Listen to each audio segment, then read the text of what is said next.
بسم اللہ الرحمن الرحیم۔ السلام علیکم میرے پیارے بچوں، کیا حال ہیں آپ سب کے؟ امید کرتی ہوں آپ سب ٹھیک ٹھاک ہوں گے۔ میں بھی ٹھیک ہوں الحمدللہ۔ بہت سارے بچوں کی فرمائش تھی کہ عائشہ آنٹی ہمیں زیادہ کہانیاں سنایا کریں۔ کچھ بچوں نے تو یہ تک کہا کہ ہماری کہانیوں کا الگ سے چینل ہی بنا لیں۔ تو بچوں، اس بارے میں بھی سوچتی ہوں۔ چلیں پھر آج کی نئی کہانی سٹارٹ کرتے ہیں۔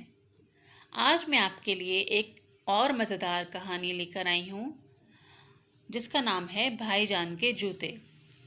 تو چلیں پھر شروع کرتے ہیں۔ بھائی جان کا اصل نام تو بلال تھا، مگر امی ابو انہیں منّے میاں کہہ کر ہی پکارتے تھے۔ ان کے دوست انہیں بلال کے نام سے جانتے تھے۔ میٹرک میں ہونے کی وجہ سے ان سے ایسی حرکات کی توقع نہیں تھی جیسی وہ گزشتہ 3 ماہ سے کر رہے تھے۔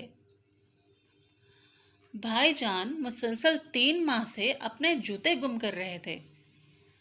تیسری بار جب وہ جوتوں کے بغیر گھر آئے تو امی بے حد پریشان ہوئی اور انہوں نے بھائی جان سے وجہ پوچھی۔ پھر انہوں نے جو وجہ بتائی وہ امی سے مشکل سے ہی ہضم ہو پائی۔ رات کو سب ابو کے سامنے موجود تھے۔ ہاں تو منّے میاں بتاؤ، آج جوتے کہاں گئے؟ ابو نے پوچھا۔ بھائی جان نے رونی صورت بنا کر کہا، ابو میں نے امی کو بتا تو دیا تھا، مگر بیٹا اس پر اعتبار کرنا مشکل ہے۔ یہ کیسے ہو سکتا ہے کہ اسکول سے تم مسجد میں نماز پڑھنے گئے اور واپسی میں جوتے اپنی جگہ پر نہیں تھے؟ ہر بار جوتے گم ہونے کی تم یہی وجہ بتاتے ہو۔ اس مسجد میں جہاں تم نماز پڑھتے ہو وہاں میں بھی اکثر نماز پڑھنے جاتا ہوں، مگر میرے تو کیا کسی اور کے جوتے بھی کبھی وہاں گم نہیں ہوئے۔ منّے میاں اصل بات بتاؤ، ہر بار ایک بہانہ نہیں چلے گا۔ بھائی جان ہکلائے، جی وہ ابو، اور خاموش ہو گئے۔ پھر اس کے بعد ابو نے کچھ نہ کہا اور ہم سب اپنے اپنے کمروں میں سونے چلے گئے۔ دوسرے دن صبح ابو بھائی جان کے اسکول گئے اور پرنسپل صاحب سے مل کر انہیں ساری صورتحال بتائی۔ پرنسپل صاحب نے کلاس ٹیچر سلطان صاحب کو بھی کمرے میں بلا لیا اور انہیں بھی تمام صورتحال سے آگاہ کیا۔ سلطان صاحب نے اپنے مکمل تعاون کا یقین دلایا کہ میں اس معاملے کو سلجھانے کی پوری کوشش کروں گا۔ ابو واپس دفتر چلے گئے اور سلطان صاحب واپس کلاس میں آئے اور بھائی جان سے علیحدگی میں آہستہ سے جوتوں کے گم ہونے کے بارے میں پوچھا، مگر بھائی جان نے یہاں بھی وہی بات دہرا دی۔ اگلے دن کلاس ٹیچر سلطان صاحب نے کسی خیال کے تحت ان تینوں بچوں کو اپنے پاس بلایا جن کو کئی دن پہلے نئے جوتے پہن کر نہ آنے پر انہوں نے سزا دی تھی۔ ان بچوں کے والدین کی مالی حالت اچھی نہ تھی، اسی لیے وہ نئے جوتے خریدنے کی سکت نہ رکھتے تھے۔ یہ بات سلطان صاحب جانتے تھے، مگر اسکول کا نظم و ضبط قائم رکھنے کے لیے روز بچوں کو صفائی ستھرائی کا پابند بنانے کے لیے انہوں نے یہ سزا دینا ضروری سمجھا تھا۔ وہ بچے پھٹے ہوئے جوتے پہن کر اسکول آ رہے تھے، مگر کل سلطان صاحب نے نوٹ کیا کہ ان کے جوتے نئے معلوم ہوتے ہیں۔ سلطان صاحب نے ان تینوں بچوں کو پرنسپل صاحب کے کمرے میں بلایا اور نئے جوتوں کے بارے میں پوچھا۔ انہوں نے سب صاف بتا دیا۔ پھر سلطان صاحب نے فون پر ابو کو ساری صورتحال سے آگاہ کیا۔ ابو پہلے حیران اور پھر بہت خوش ہوئے۔ رات کے کھانے کے بعد ابو کے کمرے میں بھائی جان کی حاضری تھی۔ صرف ابو نے انہیں ہی کمرے میں بلایا تھا۔ وہ سلام کر کے اندر داخل ہوئے تو ابو نے بیٹھنے کا اشارہ کیا اور ان کے بیٹھتے ہی بولے، جی تو منّے میاں، آپ کے جوتوں کی گمشدگی کی حقیقت مجھے معلوم ہو گئی ہے۔ بھائی جان نے کچھ کہنے کے لیے منہ کھولا۔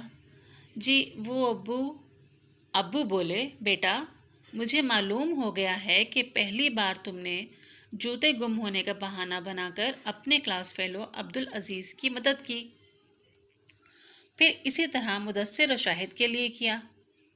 ابو کچھ دیر رکے اور پھر کہا، بیٹا مجھے بہت خوشی ہے کہ تم نے کسی کی مدد کی اور اپنے ساتھیوں کا خیال رکھا، مگر اس میں تم نے ایک غلطی کی ہے۔ بھائی جان نے پوچھا، وہ کیا ابو جی؟ ابو بولے، بیٹا تم نے اس سب معاملے میں جھوٹ کا سہارا لیا۔ کیا یہ بہتر نہیں تھا کہ اس بارے میں تم مجھے اور اپنی امی کو اعتماد میں لیتے؟ ہم تمہیں اس کام سے کبھی نہ روکتے۔ منع میاں، آپ نے کتابوں میں پڑھا ہوگا کہ ہمارا مذہب اسلام کہتا ہے کہ جو چیز ہمارے پاس زیادہ ہے اس پر ہم دوسروں کا حق سمجھیں۔ اللہ کا کرم ہے، اس نے ہمیں اپنی ضرورتوں سے زیادہ عطا کیا ہے، اس لیے اپنے اطراف کے لوگوں کی ضروریات کا خیال رکھنا ہمارا فرض بن جاتا ہے، اور یہ بہت عمدہ عادت ہے۔ یہ سن کر بھائی جان نے کہا، جی ابو آپ صحیح کہہ رہے ہیں، آئندہ میں خیال رکھوں گا اور ہر چیز آپ کے اور امی کے علم میں لائے بغیر کروں گا، اور کوئی قدم آپ دونوں کی علم میں لائے بغیر نہیں اٹھاؤں گا، تاکہ آپ کو کسی اور سے پتہ نہ چلے۔ ابو بھائی جان کی بات سن کر مسکرائے اور انہیں بہت پیار کیا۔ جب ہمیں بھائی جان کے جوتے گم ہونے کی اصلیت پتہ چلی تو ہمیں بہت خوشی ہوئی اور کچھ اچھا سیکھنے کو ملا۔ تو میرے پیارے بچوں، اس کہانی سے ہم نے بھلا کیا سیکھا؟ یہ سیکھا کہ ہمیں ایسے لوگوں کی مدد کرنا چاہیے جو اپنی غربت اور تنگ دستی کی وجہ سے کچھ چیزیں خریدنے کی سکت نہیں رکھتے۔ آپ کو پتہ ہے، آپ خاموشی سے کسی کی مدد کریں گے تو اللہ اور بھی خوش ہو کر آپ کو مزید آسانیاں اور نعمتیں عطا فرماتا ہے، اور اگر سب کے سامنے بھی مدد کریں گے تو کوئی برائی نہیں۔ اس سے دوسروں کو بھی اچھی عادات سیکھنے کا موقع ملتا ہے، اور آپ کو پتہ ہے اللہ نیک اعمال سے خوش ہوتا ہے۔ لیکن اپنے والدین کو اپنے ہر عمل کی خبر دیتے رہنا چاہیے، اس طرح وہ آپ کا حوصلہ بڑھاتے رہتے ہیں۔ ٹھیک ہے نا؟ تو پھر بچوں، مزید اچھی کہانیاں سننے کے لیے میرے چینل بک ریڈنگ ود عائشہ کو سبسکرائب کریں، لائک کریں اور شیئر کریں، اور پھر مزے کے کمنٹس بھی کریں کہ آپ کو کہانی کیسی لگی۔ ہم پھر ملیں گے انشاءاللہ ایک اور مزے کی کہانی کے ساتھ۔ اجازت دیجیے، اللہ حافظ۔